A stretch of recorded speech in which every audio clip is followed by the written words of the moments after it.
Hola, ya estamos en vivo. Ya estamos casi llegando al final de las actividades de Ludópolis, este 2020, y han habido unas actividades súper buenas.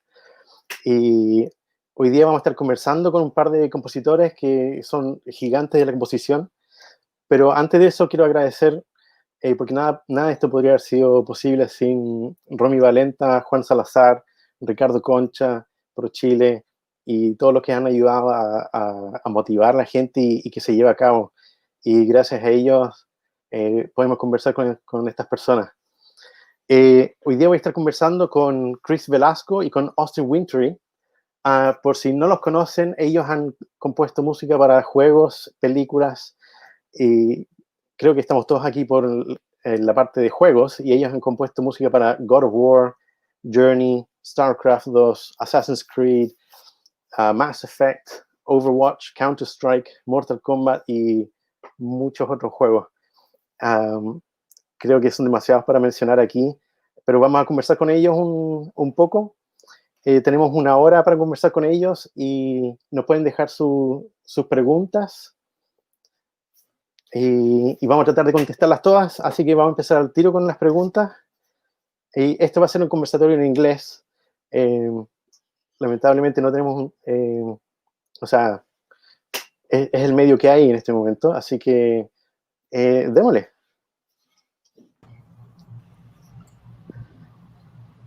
Hey, Austin. Hi, Chris. Hello. We're on now. Thank you so much for your time, for being here. I know it's Saturdays.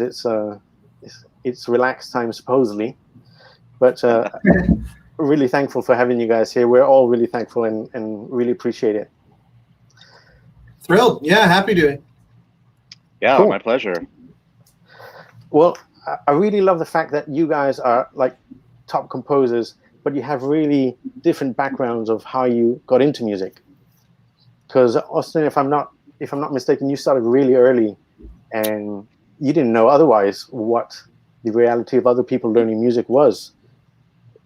What, is that correct? I mean, yeah. I mean, it's funny because I'm used to like when I interact with the kind of musicians that I work with on recording a score, they seemingly are always the ones that started playing when they were like 3 or 4 years old and whatnot. And I'm always blown away by that because I didn't even think about music in any capacity until I was probably 10. So in my mind, it felt like I started late relative to the frame of reference that I had. But I guess the difference is that I had very little interest in music beyond being a composer almost immediately, because I liked making stuff. You know, I wasn't sure what I wanted to do with my life through a lot of my childhood. But the things that interested me were always about creativity. So it was like, oh, I want to be a writer, or I want to. And when I was actually quite convinced I wanted to be a game designer, and I started studying programming and stuff with the thinking I would eventually make my way to working at a game studio of some kind, and or whatever, even a filmmaker, those kinds. It was always like storytelling and just making stuff. And then at some point realizing, music is the one that seems to be the easiest and I enjoy the most. And so there was that brief period of, maybe I can kind of do both. And I even thought, I remember thinking as a teenager, from what I knew by that point about the realities of being a composer, which was entirely informed by just what was going on amongst, Hollywood composers, because the notion of a freelance video game composer was not really a thing at that point. So I had heroes in the video game world like Peter McConnell, but they were staff. They worked staff jobs, and I wasn't that interested in that. But I thought, I could work as a programmer and kind of pursue composing by nights and weekends, and then very quickly realized, that's basically 2 bad ideas rolled into one. And so I just bailed on that and decided, you know what, I'm going to put all my eggs in one basket on the music front, and just kind of from about maybe 13, 14, 15, somewhere around there, decided like this is kind of what I want to do, and I have no idea if I will ever be able to do it, but I'm going to I reasoned that I wouldn't have a shot at all unless I just gave it full assault. You know, like if I had no backup plan, I would opt for that instead of starvation. That was kind of the way I tried to position it, which is a crazy gamble. You know, I mean, I had no guarantee. I had no sense of. I knew no one in the business. I didn't. It's a very, in a way, the hubris of that in hindsight is insane, because I really had no idea if I even had what it took. I mean, I still am always trying to evaluate that, but especially then I really was clueless. Because Chris, you started a lot later, didn't you?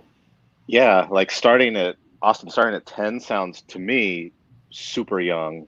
Yeah. I didn't get into music until I was about 21. And up to that part, the only thing musical that I had done was I played guitar in a death metal band. And I mean, but that's legit. What? I mean, that's legit though, isn't it? I mean, like that's you playing, that's you working with musicians. Like that seems. Yeah, but I somehow transitioned from death metal to classical guitar when I was in college. And I just went to this local junior college and trying to figure out what am I interested in, because for me, yeah, I was like composer. That wasn't even a job. Like I didn't even know what that meant. When I was a kid, I always wanted to work in Jim Henson's Creature Shop and making monsters for movies. And so I took I tried to take pretty much every possible course I could, just like, okay, what am I so interested in that I can, pursue this as a career and not just a job.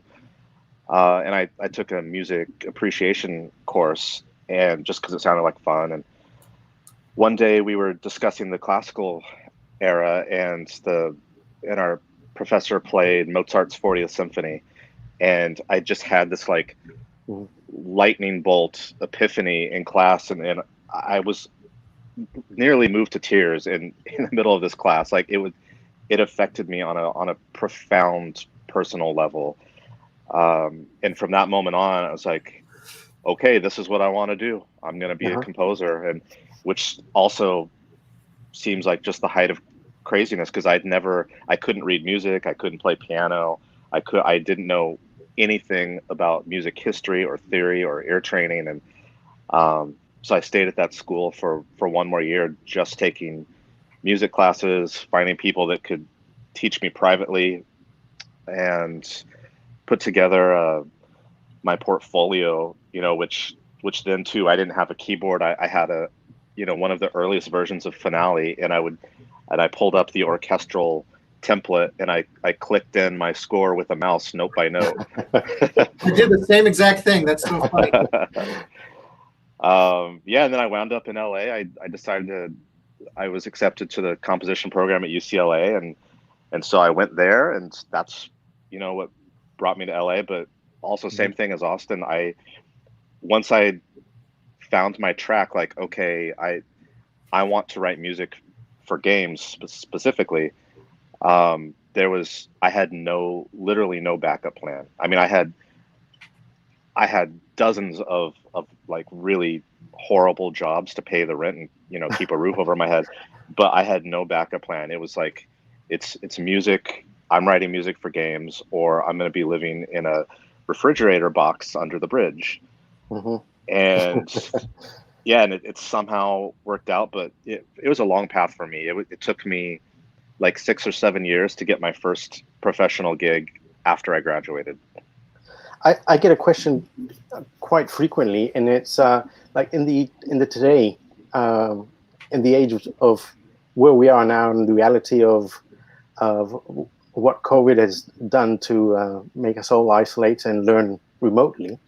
I get a question a lot that is it necessary to have a formal musical education to do well as a composer? Do you guys? Well, Chris, I mean, Chris, feel free to. I'm kind of. I mean, the short answer is no. Of course not. There's, Danny Elfman didn't have a formal musical education. I don't think Hans Zimmer did. There's so many extremely well-known and successful composers that haven't. I personally think that you should have it, whether you need it or not. I mean, if this is your life's goal and what you're going to be known for, like I am a composer, I mean, why wouldn't you educate yourself more? There was a time a few years ago, and it's kind of cropped up again recently, but it seemed like there was a badge of honor in saying like, oh, I can't even read music.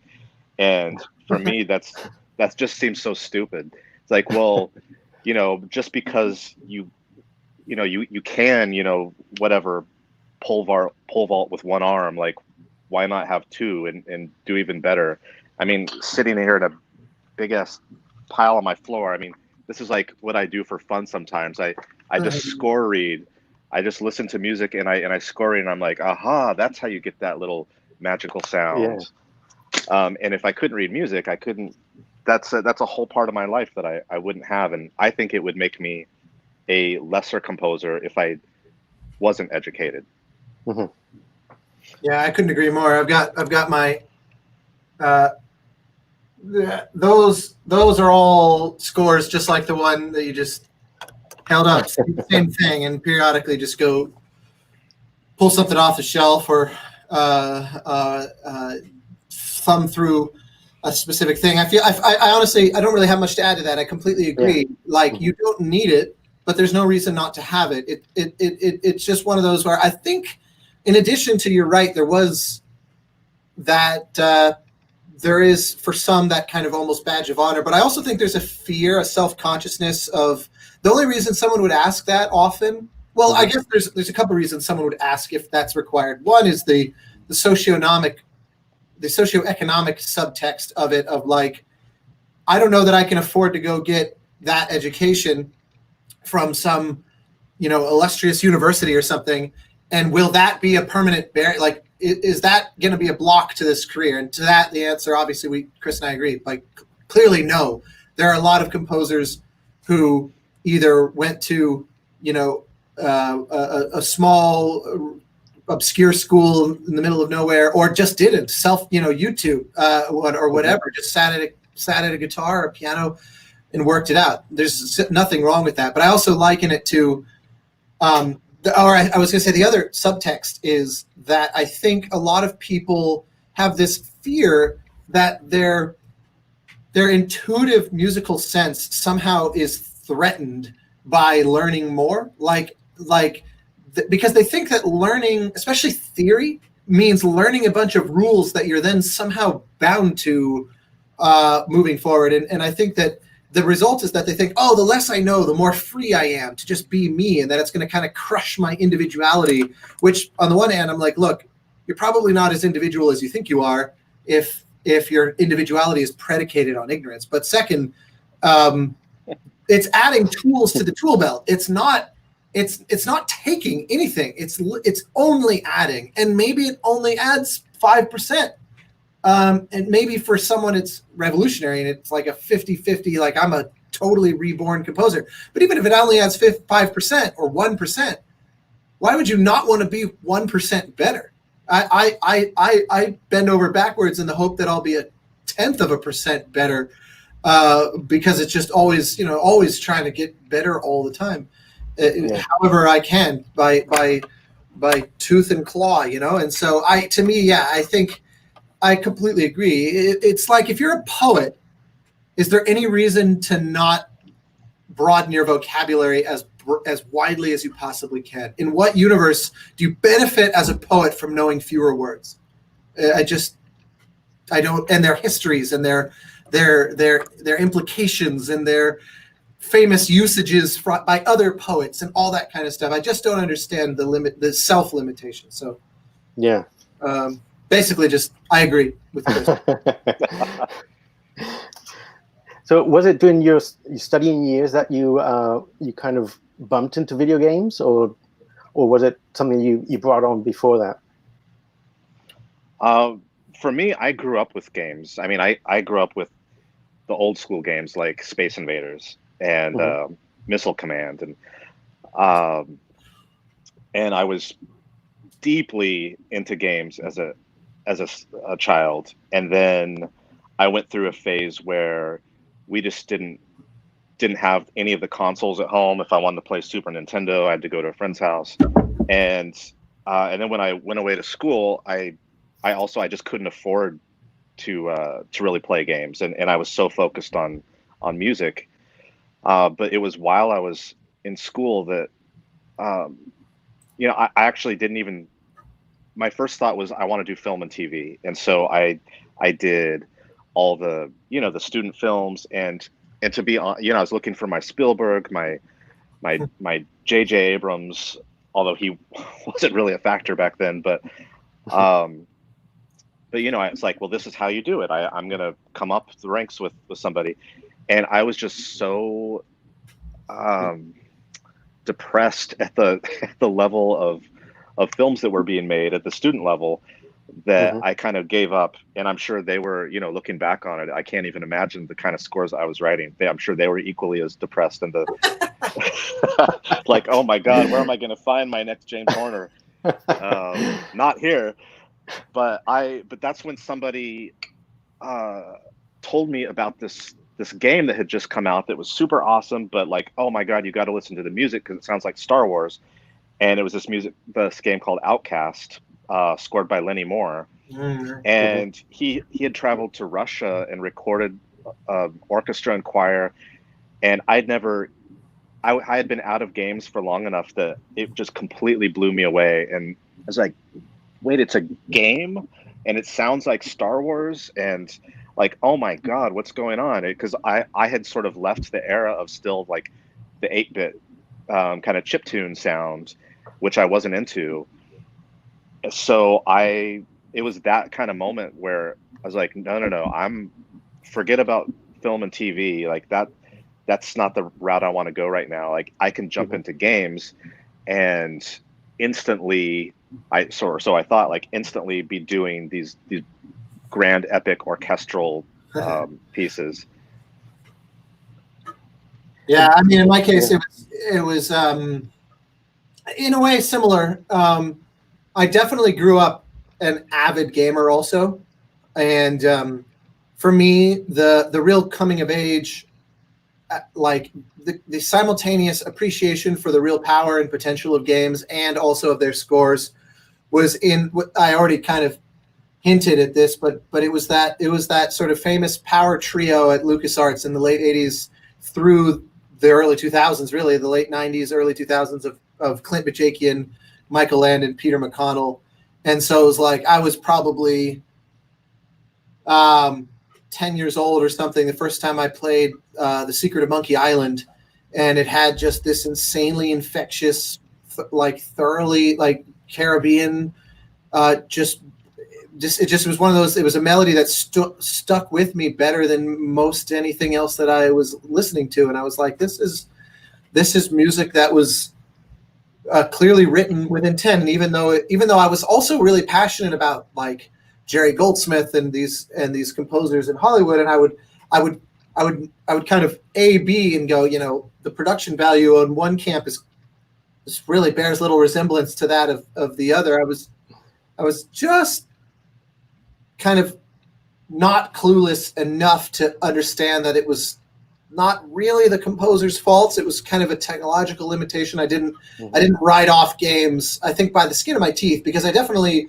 like it. Some better than others clicked with me. Like I played a fair number of JRPGs and stuff in those days, and I always found the MIDI production of those scores so grating to my ear that it took me a long time to kind of see what so many legions of others have for decades championed as like this apex of composition, because it was like it just sounds like bad mock-ups to me. I had a real hard time getting an appreciation for it, which is, I think, maybe also that may have also kind of potentially dampened my initial pursuit of games. But I always regarded them as like music and games were always on a collision course of some sort, it seems, in hindsight, because I was just such a passion. I've always been a passionate gamer.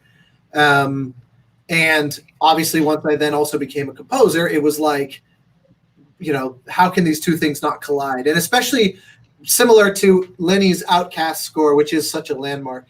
Around that same time was Peter McConnell's Grim Fandango, and that was one of the first scores that I remembered hearing that was almost entirely done live, and it was also not most of the cues. In fact, the orchestra cues were the only ones that weren't live because the budget didn't seem to support that. But all the rest was done with these really personality-rich soloists that just don't play like Pete didn't go get normal musicians. He got, like, I'll never forget, the best part is there's all these bass clarinet solos played by Tom Waits bass clarinetist. So they're all screechy and wild and weird and groaning overtones, and it just dripped with personality. And I was like, holy shit, this is real music, and being played by real performers who are being embraced as artists. And that just lit me on fire from that. And it still to this day is maybe my favorite game score of all time. I mean, it's just I just love it. To me, it's evergreen. And so yeah, it was kind of from that point forward, just got to find a way to connect these dots. When you guys were starting out, did the mechanics of writing for video games play with your minds, or was it hard to get around? Well, in my case, it was. My first real game was a PS3 launch title, and so that a lot of what was going on then is pretty unconstrained by comparison to they were already recording orchestras. Not as commonly as today, but it was not like this totally rare, unheard of thing either. I mean, Chris had already done, God of War. God of War? I think the third one came out in tandem with my first game, and so there's plenty of big recordings. In fact, I remember as we were getting ready to ship it, Clint at Sony pulled me into the office to show me this brand new game they were getting ready to unleash on the world, which was the first Uncharted, which they had tracked recently at Skywalker at that point. So it was like, that all the technical aspect from my perspective was mostly, you have to drill down into really specific minutia of how many simultaneous audio streams are you allowed and stuff to tell a difference between now and then. But basically it's nothing like if my first score had been in 95, it's a completely different industry from back then. So I was lucky that I came in where the difference is I did score a couple of Nintendo DS games, and that was hell. That was basically the tech of that was basically as if you were scoring in a Super Nintendo game. I mean, it was just so insanely restrictive. The whole game had to fit inside of 1 meg. I mean, it was just so it was a completely different headspace, but I did very, very few of those. So yeah, that's my thing. And Chris, going back to the God of War, because God of War was a huge, not only a huge hit, but like a turning point for you. For sure. And you had a lot of composers on that game, quite a few. Yeah, there was maybe 4, 5. Do you find it how do you call it, politically correct, agreeable to work with other composers, or do you rather leave it to yourself? I've done a lot of projects that had multiple composers. So the first 3 God of Wars did. I was on Mass Effect 2 and 3. That did. Borderlands always has. Bloodborne was also a bunch of people.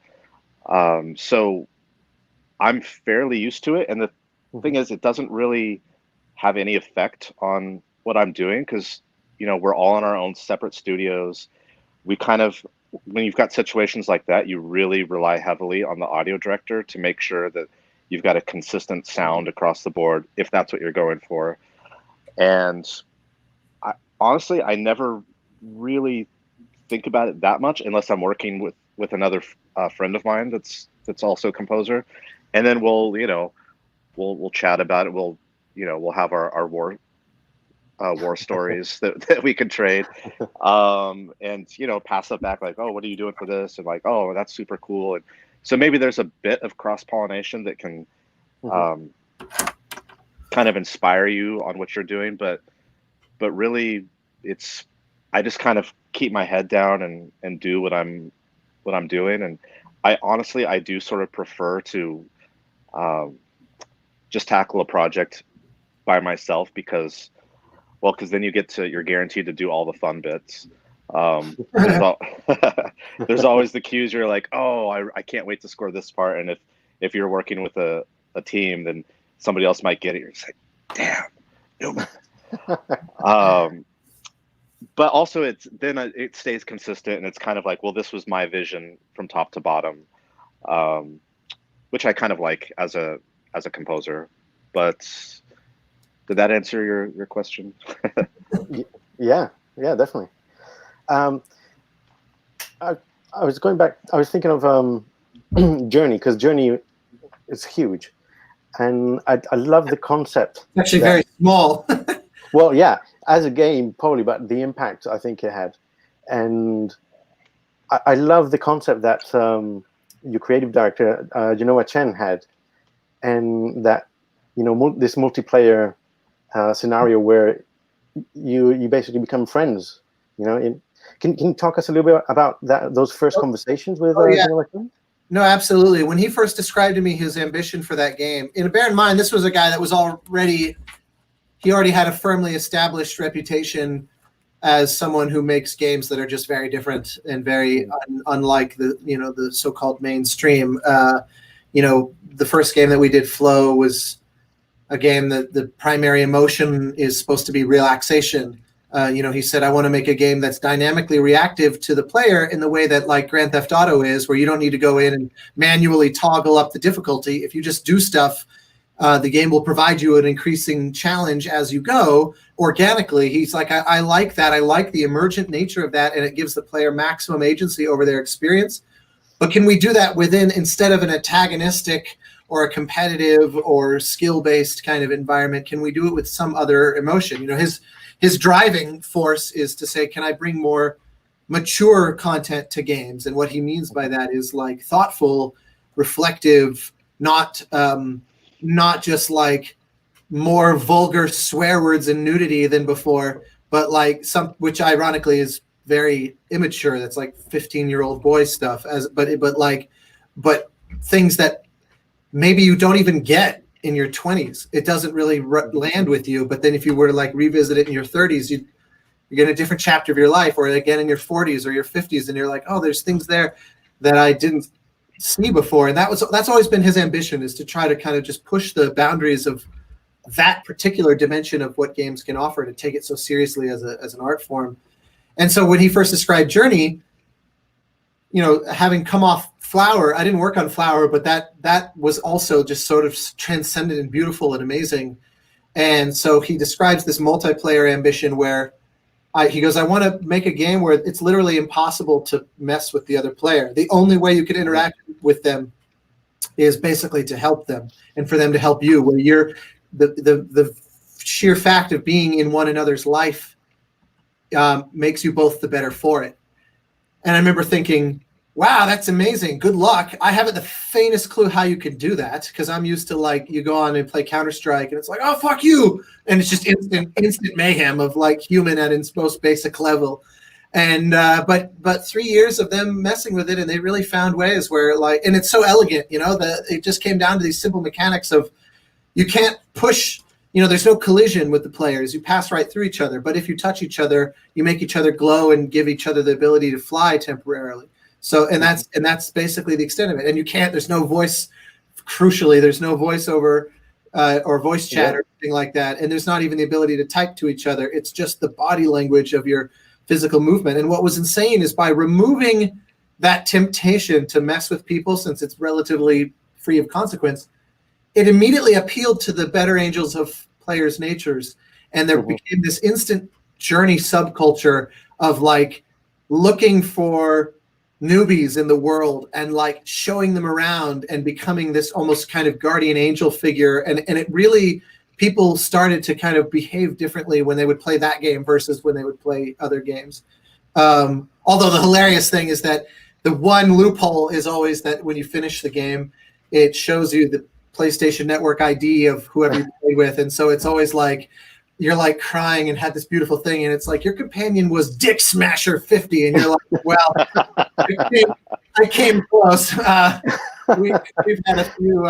We do a show called That's Journey Live, where we literally play the game in front of an audience, start to finish, with a live orchestra, all kind of done interactively, where I'm giving hand signals and stuff to be able to recreate the interactivity of the score, while someone with no rehearsal is just on stage playing the game. And we have a special build of the game that plays back the sound effects through the speaker, and then the music is all acoustic on stage, and there's no click tracks or anything like that, since there's no way to put anything on Rails. We don't know what the players are going to do, especially because we connect online. And so that has happened multiple times, where the audience, I always ask the audience in advance, like, who here has no idea what they're about to see? And there's always it's always like the date of the Journey fan, or the parent, or the kid, or whoever. There's always a fair number in the audience who really don't know what to expect.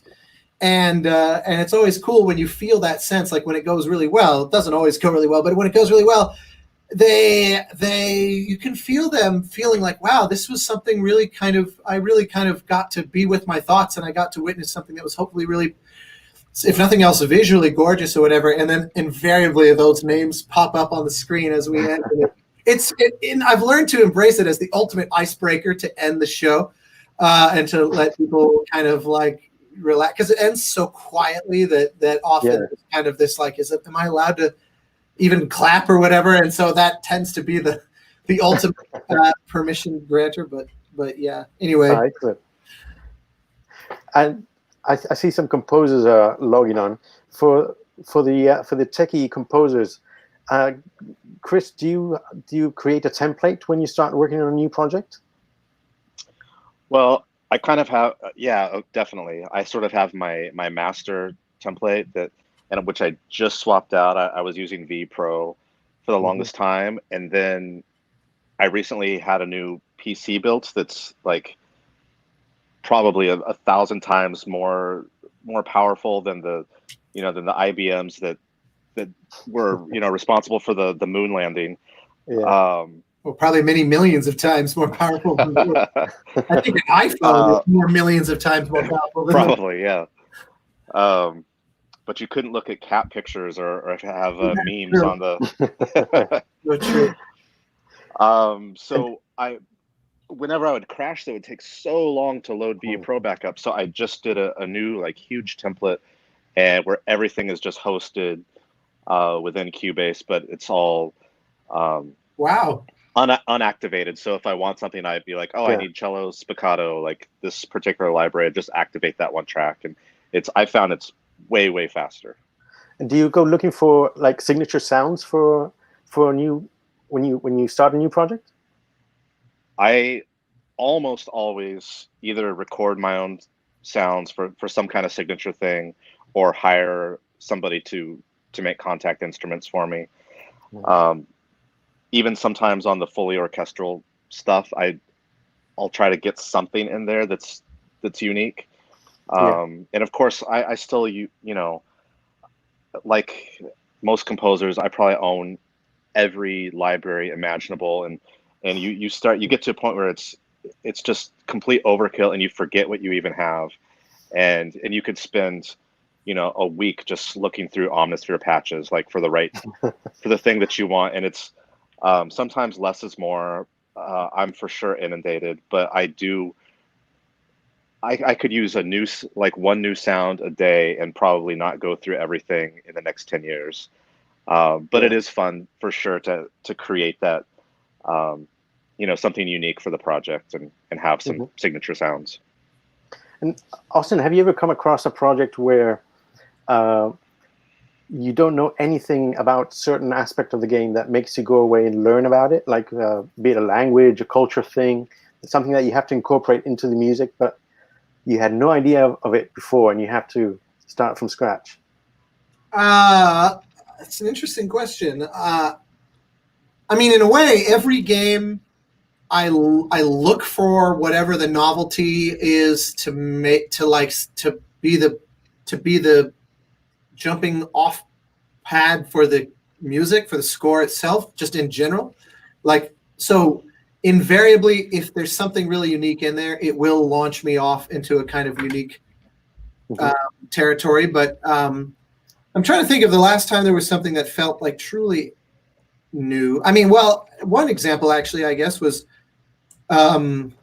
this game. I have a game that's coming out. In fact, we just this week announced the release date of November 12th. That's called the Pathless. That's one of these where it's the last like 3.5 years working on it. And in the very beginning, I just happened, actually, the musicians that I do that Journey live show with, it's a chamber ensemble based out of Chicago. And they were doing a kind of like artist residency exchange thing with this Tuvan throat singing ensemble. They approached me and they said, "Are you interested in like a concert commission for our chamber group plus this group called the Alash Ensemble from Tuva, where they all play instruments and they can all throat sing."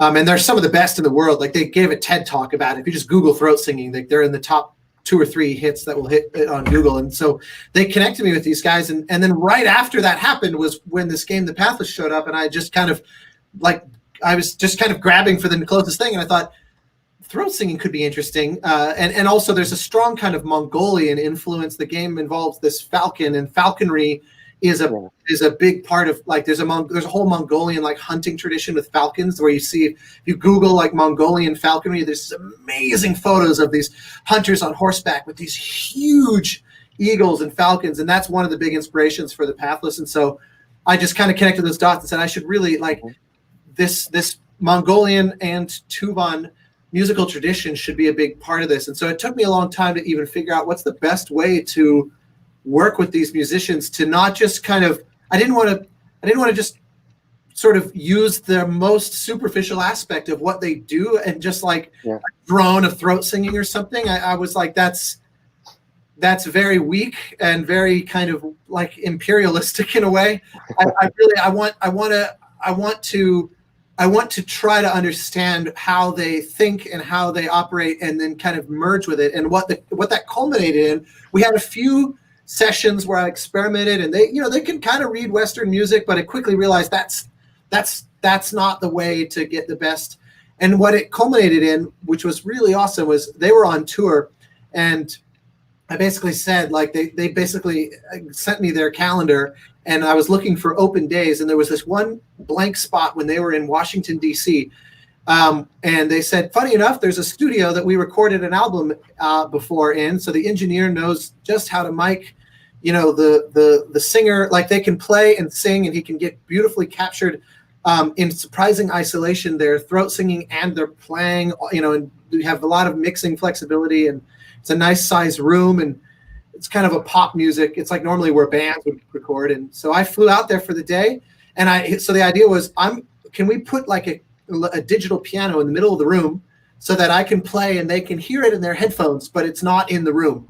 And so then we can jam together, but nothing that I'm playing will make it into the recording. Nice. We just hit record in Pro Tools, and we went for 6 hours. And I have just this like 5,000 measure Pro Tool session that is just a million different tempos and keys and back and forth and exchange. And I had already been writing on the score for a while, so I had all the kind of like bones of where I knew I kind of wanted to go, and harmonic patterns or little motifs where I'd play a little thing and then they'd start kicking. We jammed.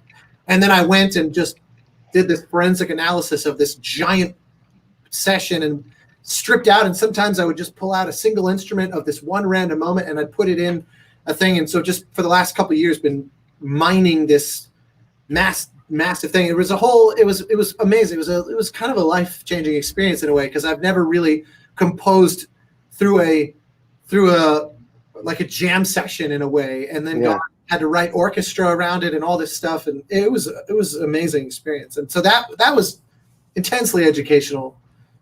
Nice. Yeah, I'm looking forward to the Pathless. It comes out for PlayStation 5, I think. It was announced as one of the trailers.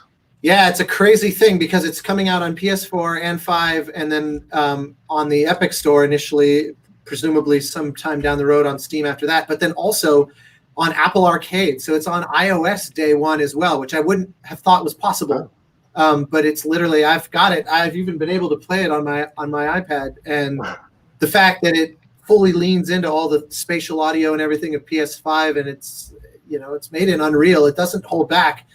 And the fact that mobile devices can support that now is still baffling to me. But yeah, so it'll be theoretically everywhere. Cool. And talking about that's super cool.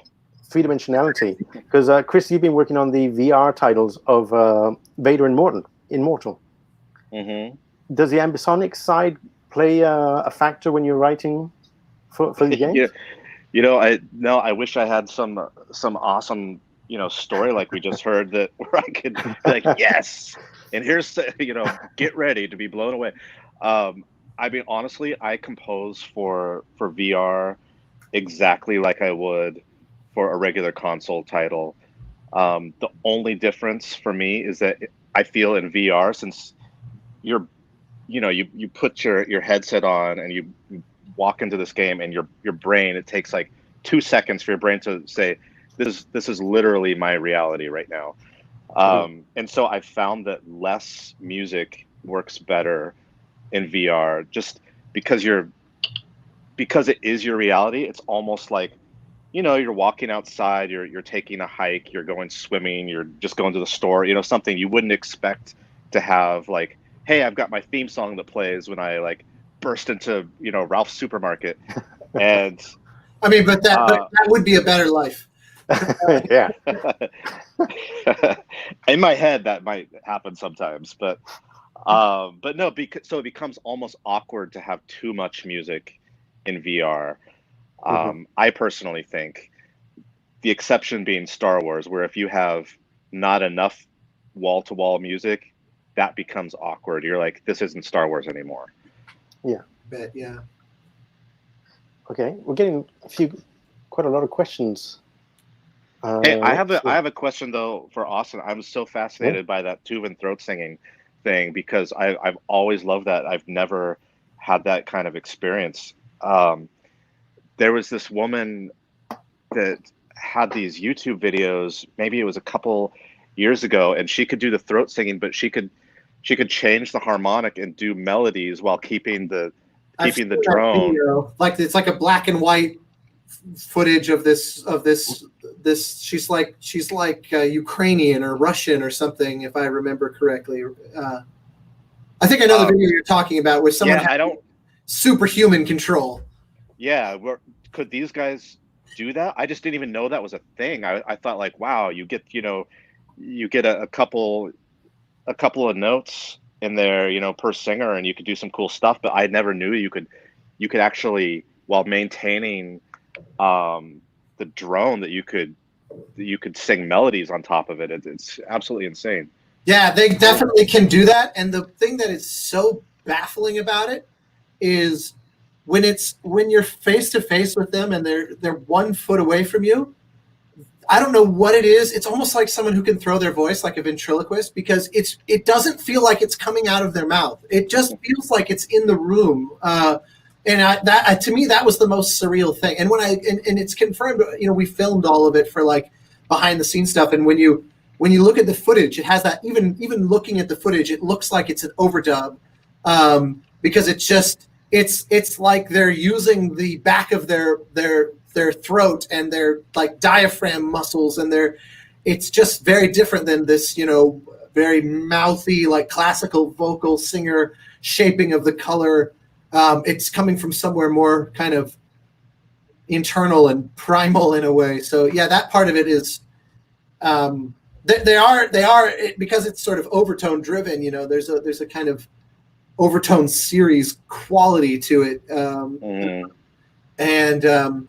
But yeah, they can absolutely control it. And the funny thing is that, when you see like great performances that you miss is that they would do, and some of these guys would sing. I mean, they're just inhumanly low. And the hilarious thing is I have a lot of takes where they're just, and then as soon as we stop, it's like, and they just are like, and it's clear that like they can control it really well, but then there would be these inevitable, like, just where their throat is vibrating so hard that they just have these hacking bits that I was like, okay, that makes me feel that this is human still, because if I even attempt it, I'm immediately like, so my throat's so irritated so fast that it's like I'm hoarse and I sound like crap for the next week. But yeah, it's one of those that it's the mechanisms of it. I can't do it, or at least I mean, I'm not obviously practiced, but in my few attempts. But the coolest thing is that they sing and they play also. So they're kind of, and they're not just like sometimes they will just kind of vamp and like a folk ensemble, but not always. Like they'll play melodies. Like one of them plays an instrument that's similar. I'm blanking on the name of it because it's the tuvan equivalent of like the morincourt, the horsehead fiddle, where it's almost like an erhu, but it's slightly different region, a different color, different materials, so they'll be essentially like two voice improvising with themselves, playing and singing different things. It's pretty awesome. I've only ever heard a very Western version of that, and there's a teacher I used to have that could hum and whistle, and she could harmonize with herself. So, but that was pretty impressive at the time. Yeah, I remember meeting someone who could do that once too, and I tried to do it, and where the thing kind of like very buzzy. It almost sounds like when a flute player is doing that sort of overtone playing where they're fluttering over top the main note. That's like they're humming separately from what they're playing, and you get that kind of interesting, but it's very buzzy. Yeah, it's guaranteed the rest of the day after this, I'm going to spend my day trying to sing overtones. So. It's cool, and there's those moments every now and again where it happens perfectly, and it is actually exciting because it feels in that moment it actually, you're not like straining, it just happens, but it's such, I don't have the motor control to kind of learn how to duplicate it. It always feels random. It's kind of like looking at those old 3D prints where it's just all squibbly stuff, and it's like, no, it's an alien. I saw it. Like that one moment, it just happens. It's so true. Yeah. Okay, I have a question here that is a very modern question, I guess. Let's see. Felipe Saravia asks, hello, question here. Sometimes the competitive scenario of composers overwhelms me a lot because I compare myself with my peers, and I have the feeling that I'm very inefficient at sharing my work. Regarding this, do you think it's necessary for the modern composer to use social media as an exposition tool? Oh, well, there's a bunch of different questions kind of baked into that. Yeah. I mean, I'm happy. Because Austin is kind of like the king of social media. Yeah. Oh no. I tend to not do that as much because I just get exhausted by it. I would think starting out, it's probably pretty beneficial. I don't know. Don't you, Austin? If you're just starting out, you don't have a name for yourself yet that you can kind of trade on. I mean, to me, the ideal world is one where social media it's like Ready Player One. What is it called there again? What's the name of their like virtual reality in that? I'm blanking on the name of it, but I can't remember the virtual world that like the Nexus or whatever. I'm blanking, but to me, social media should basically be that. It should ideally be just this online version of you, whatever you're into. So like Chris as an art aficionado, art exhibition mastermind, true expert in knowing a lot about different types of artists and galleries and all of that. Like, that's a perfect example of like, if all you ever did on Twitter is like interact with painters and because that's just genuinely your interest, then to me that would be an example of doing it right, because it's just you being you in that domain. And I try to do the same. Like the main things I mean, of course I'll share if I have something that I'm excited to share. I'll post about it. Like recently, I worked with a buddy of mine, Darren Korb from Supergiant.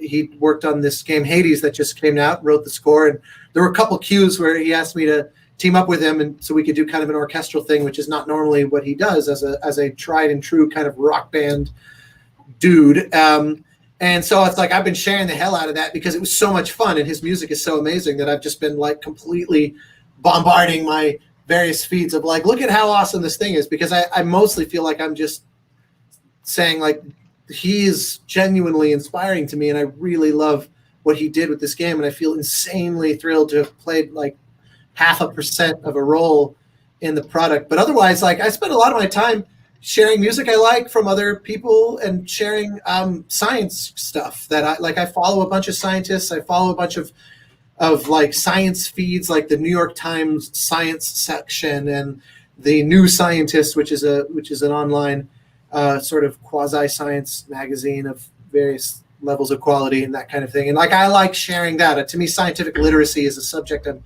passionate about. I think people should.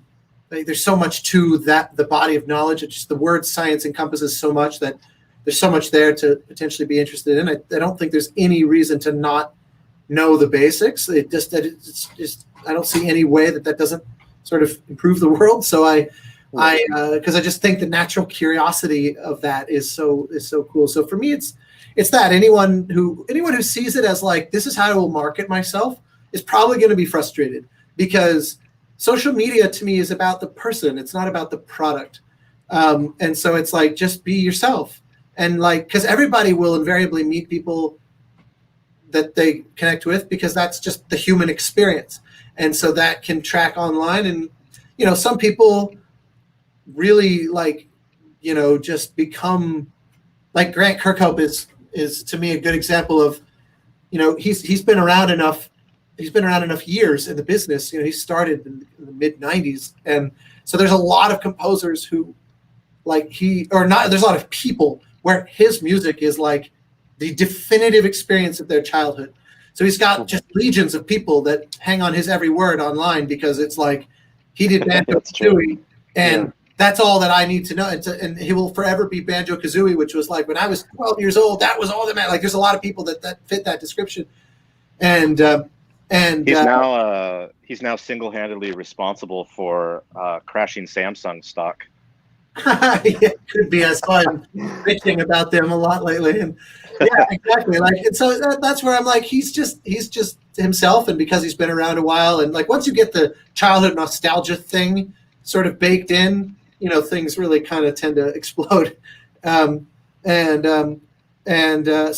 yeah, I in any case, I'm being very kind of long-winded and circuitous. So I apologize about that, but I just think you shouldn't worry about that. And the first part of it that I really keyed into about the kind of competitive nature, or like there's two angles to that. Because one, yes, it is a competitive industry. Like composers demo against each other all the time. I've demoed and lost against Chris at least once, and probably more times than I didn't even realize.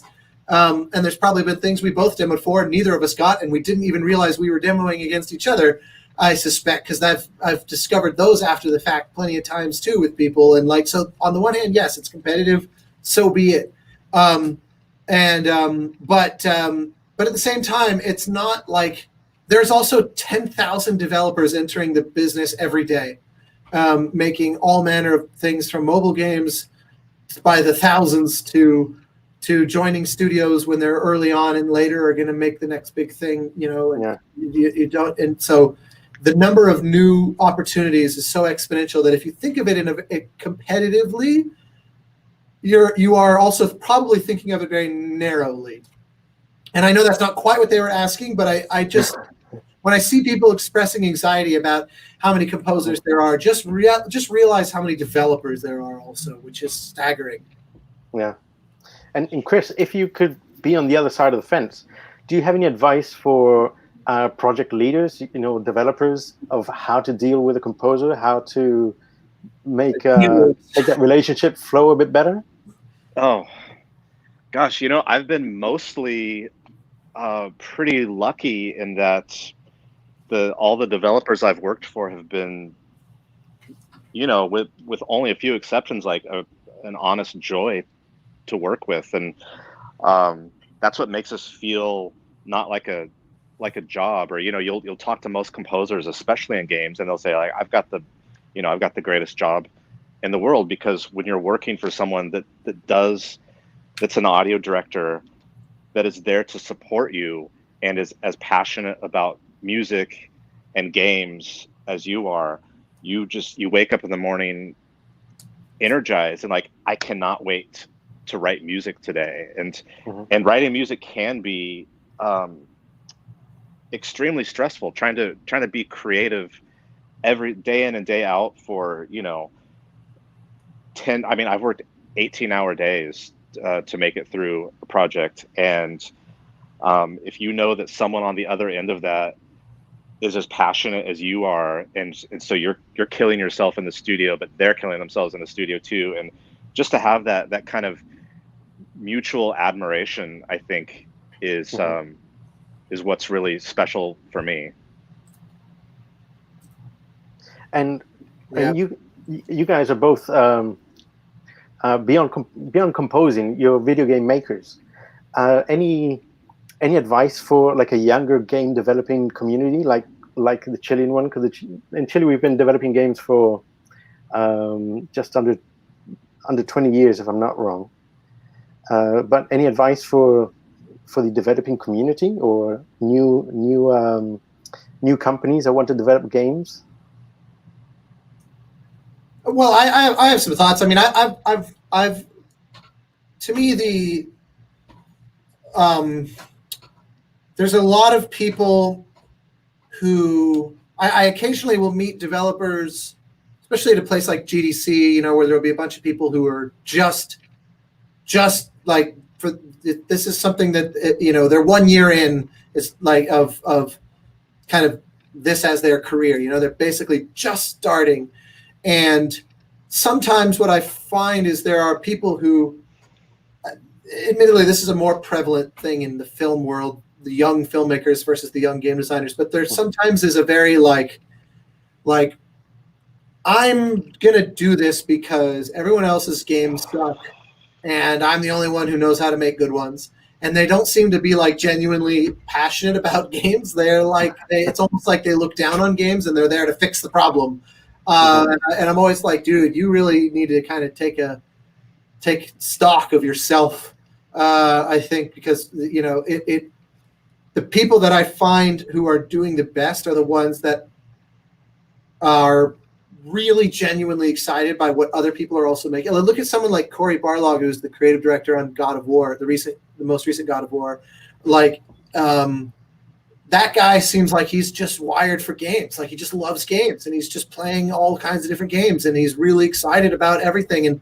And I find that the ones that I work with, they'll take a break from their main development cycle. Like after 6 months of pushing pretty hard, they'll take like a week off to do a game jam.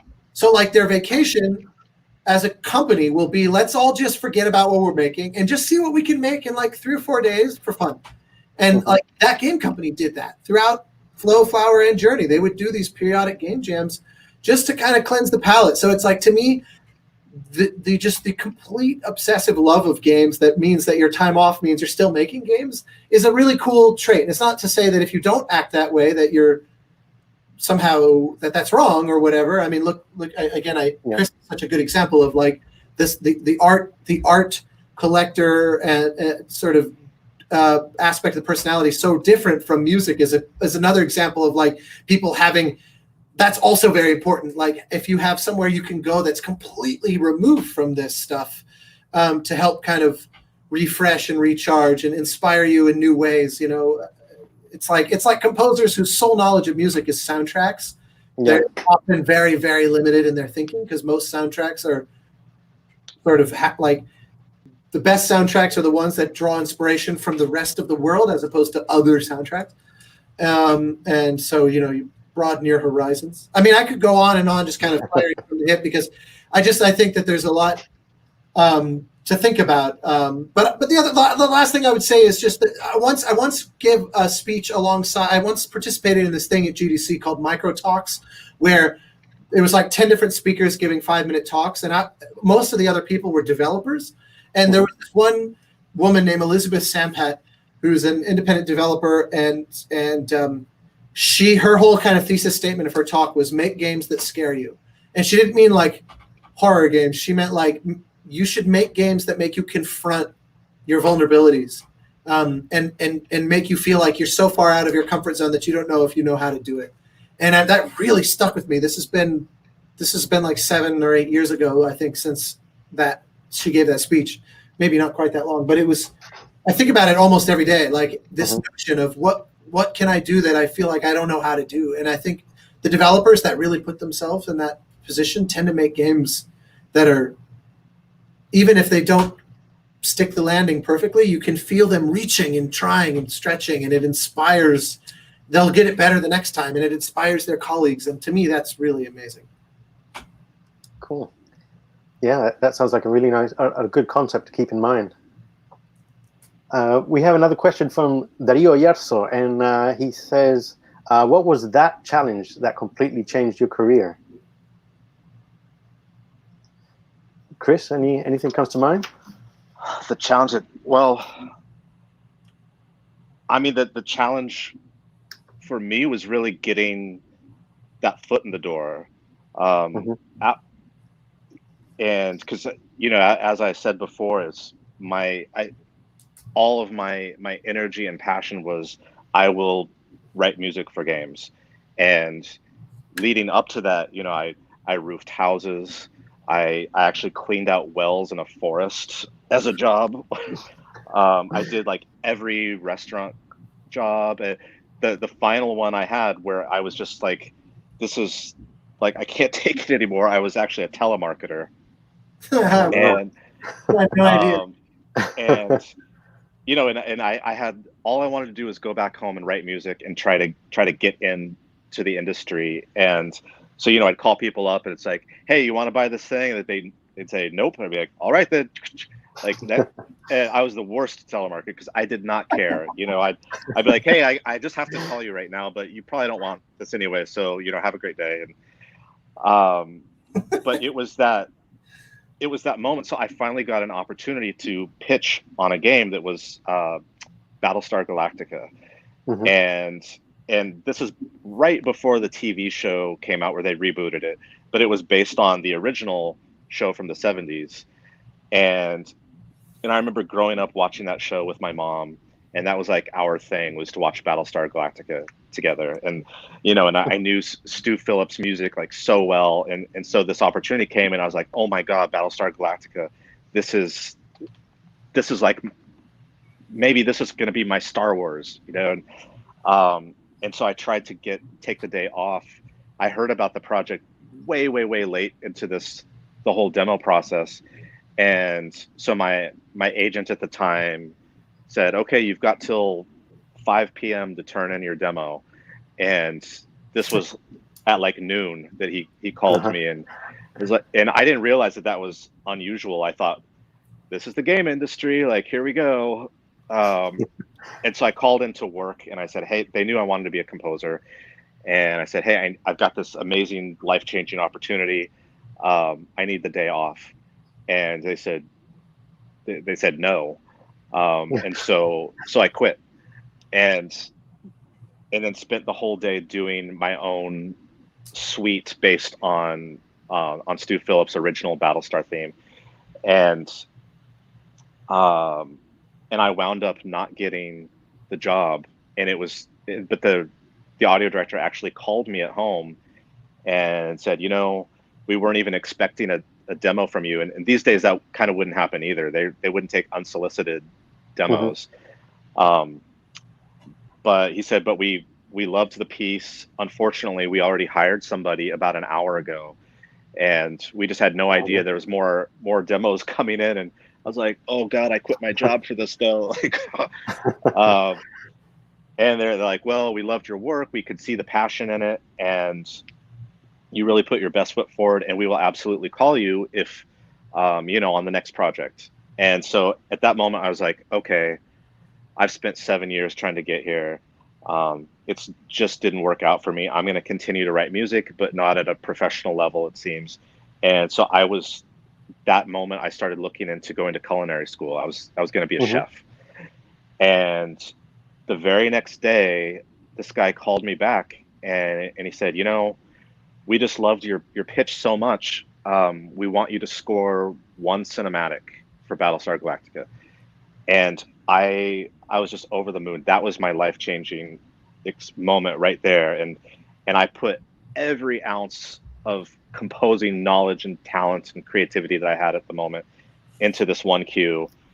And they loved it, and they gave me another one, and they gave me another one, and another one, and they wound up actually letting their original composer go and had me take over for the whole game. Wow. And I went on to work on their next 2 or 3 projects, and through that I met my friend Victor Rodriguez, who was at Sony at the time, and that got me in with them and allowed me to pitch for God of War. And it's all about relationships and momentum and having tenacity and passion and just kind of all around, just be a guy that they want to hang out with. Don't be a dick is my biggest advice. You know, there's so many talented composers that you hear about now, or that you knew about, and you're like, man, whatever happened to this person? Like, I really loved their music. They're so great. What happened?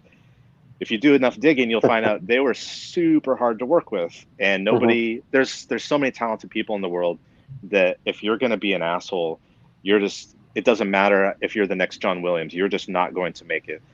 And this kind of going a whole other direction, but yeah, this whole, like, the passion and finally getting your opportunity, and just doing your absolute best work, that got my foot in the door. That was kind of my life-changing moment. Wow, it's a good story. And just to wrap up things, considering the present climate, you know, everyone's at home, everyone's working on the computers, locked up. What's the best way to get a foot in the door for young aspiring composers? Honestly, I don't think it's fundamentally different than if we weren't under lockdown. There are still events. They're online only.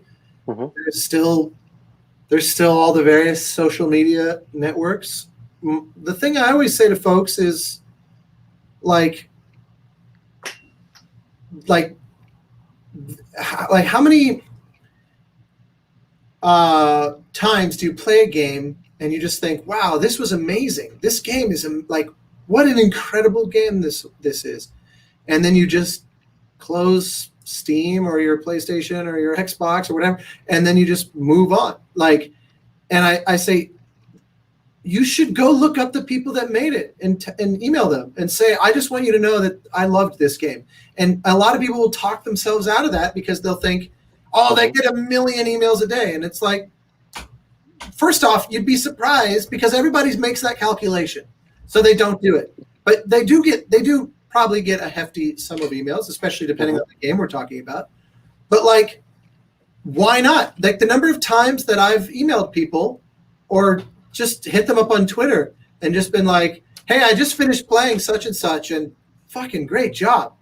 You know, or in earlier years, they were blindsided, especially if it was like their first, you know, real, like, especially if it's an independent game, smaller game or something. But even if it's, you know, like, it's some audio, it's like a sound designer at Naughty Dog who worked on, like, Uncharted 2 or like whatever. Just somebody, if I come across something that I'm inspired by, and then I find someone really showed up and delivered, I will make sure that person knows that I go into that genuinely. I'm not going into it like trying to work an angle. I'm not sitting there hoping that they're going to be like, oh, wow, you said a nice thing to me. May I hire you immediately? Like, that's obviously completely bullshit.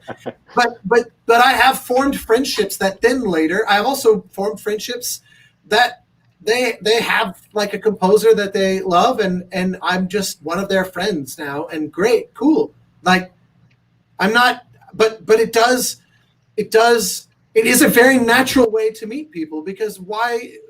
And I love it. I love telling people how much I love their work. Like, I get a contact high off of that. Like, it's just awesome. Especially because then I'll probably have, like, a bunch of questions and say, I want to know everything about this, that. And I've been able to have some really amazing conversations in my time from starting from there. And so I always say to folks, you know, if you see something you like, just reach out to the people that made it, other fellow composers or someone on the project, an art director or whatever. It doesn't matter.